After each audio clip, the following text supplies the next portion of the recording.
We're looking at energy today. What is the ultimate source of energy for almost every living thing on the planet? You guessed it, it is the sun. There are a few kind of special organisms that don't use the sun for their energy source, and they would be kind of funky bacteria that live on the ocean vents, and they use the heat. So there are a few funky organisms like that, but the vast majority of us use the sun. And if it's not the sun directly, like I don't go outside and get my energy by laying down in the sun, but I do get it by eating things that ate things that used the sun for their energy. Energy flows into the biological world from the sun in almost all cases. A fraction of this energy from the sun is captured by plants, or could be algae, depends on the ecosystem, but the producers. So maybe a better word here than plants would be the producers.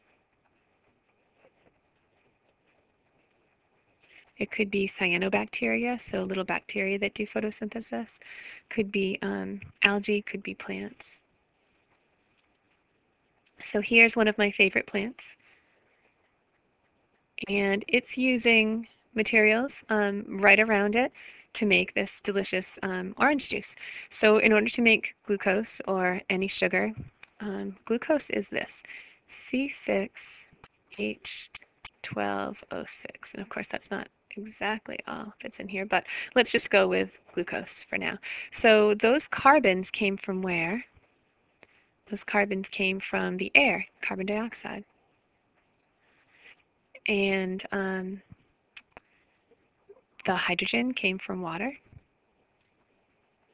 And then the plant also needs stuff like nitrogen, and that comes from the roots. So let's just look at this system for right now. Plants use energy from the sun to combine these basic building blocks. They have low energy. So you combine water. And here's chemically what water looks like. You know probably water as H2O. So the 2 goes with the H. So that means this is hydrogen, and this is hydrogen. And this thing is oxygen. I don't know if you can see that, but it's an oxygen with 2 hydrogens. And you get 6 of those actually to start the process. 4, 5, 6. And then you also take carbon dioxide, and that you get from the air. And so carbon dioxide you usually write as CO2. The C is this part, carbon, and then the oxygens are this part, 2 oxygens. So you need 6 of those also. 4, 5, 6. You take these, they have very low energy, so you can breathe carbon dioxide all day. There's plenty of it in the atmosphere. And you can drink water all day, and you're not going to gain any weight from that. In fact, you're going to get really, really hungry if that's all you do all day. Plants, though, don't just take these things in. They also have sunlight. So you take this stuff, plus you take the energy from sun, and you do an energy conversion. So an energy conversion happens anytime you're switching energy from one form to the other. So electricity, when you put your light on, is being converted from electricity to light. In this case, we're taking sunlight energy and converting it into chemical energy. So we're taking these plants are taking these really low energy things, and they're using sunlight, and they're converting the sunlight into glucose, which is a pretty high energy molecule. So here's glucose, and glucose, you should memorize the formula, C6H12O6. So 6 carbons, 12 hydrogens, and 6 oxygens.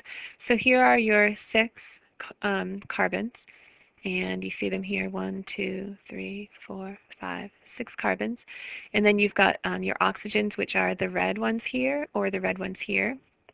And you might notice 1, 2, 3, 4, 5, 6. You've actually got more oxygens here. In fact, you've got 12 more oxygens here than you do here. So we'll have to figure out what happens to those. And then you've got 12 hydrogens here. And so 1, 2, 3, 4, 5, 6, 7, 8, 9, 10, 11. There's one behind here, which makes 12. So you're taking into account all of your carbons, those are the black ones we counted, and all the hydrogens, which are the white ones, and now we've got the red ones. So there's actually some waste product here. and that waste product is oxygen. And we're going to end up with 6 of these oxygen molecules, which makes 12 atoms altogether, which will account for the extra oxygens that were up here.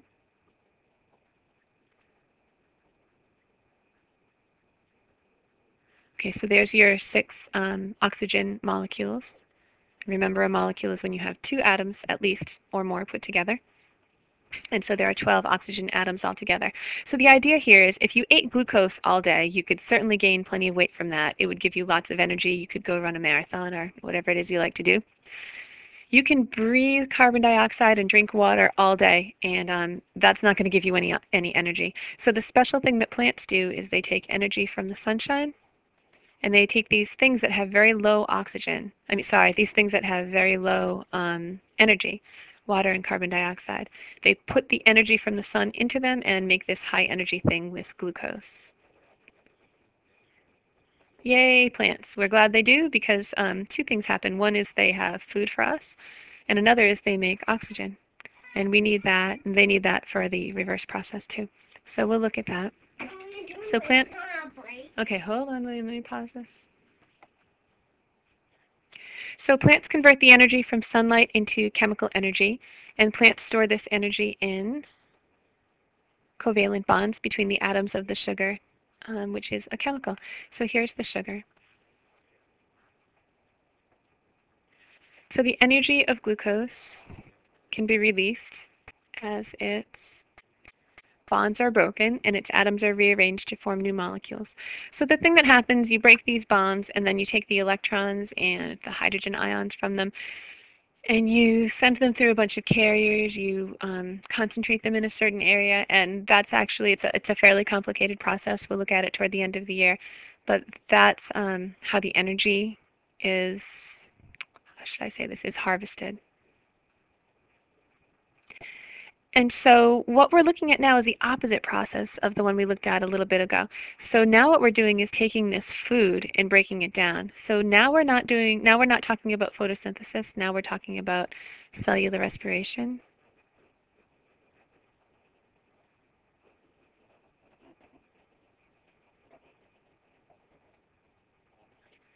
So cellular respiration, or a process similar to that will take glucose, and for us, it's aerobic cellular respiration, meaning you need oxygen. You'll take those 2 things, you'll use your mitochondria, and you'll break these down and you'll arrange the electrons and hydrogens in a very special way. And what you're going to do is this thing, the carbons here, end up in carbon dioxide, and then you get water left over too. And so you've got 6 carbons, you're going to end up with 6 carbon dioxides, and you end up with 6 waters. And, whoops, get this out of the way again. And then you end up with this really high energy molecule, whoops, called ATP. So along with breaking this high energy molecule into these low energy things, you wouldn't do that if you couldn't get something out of it, right? So you get this special molecule called ATP, and that's what stores the energy that was in here originally. So we'll look at that a little bit. The energy stored in a molecule of glucose can be released through either of 2 methods. You can either burn it, which is called combustion. So combustion, you can just write in parentheses, that means to burn it. This is a rapid, uncontrolled reaction, which looks like that. Fire, fire. Or you can do this thing called cellular respiration, which is a controlled biochemical pathway, and the kid does it and you do it. So not everything on the planet uses the same type of cellular respiration. So we do aerobic cellular respiration unless our muscles are out of oxygen. Fungi, well, let's say it this way, yeast will use alcoholic fermentation, which will also break down glucose, but it won't break it down as far. And so we'll talk about those pathways toward the end of the year. The energy that was stored in glucose by photosynthesis is now released when the glucose is burned or when it's broken down by cellular respiration. Most of the released energy is released in the form of heat.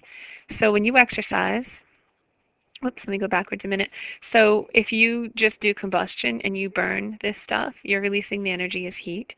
Even if you exercise though, You're using some of the energy to move your body forward, but a lot of it is released in heat. So that's why we have a picture of a sweating guy here. Cellular respiration allows some of the energy to be stored in the bonds of a more useful molecule called ATP. And that's where I'm going to stop right now.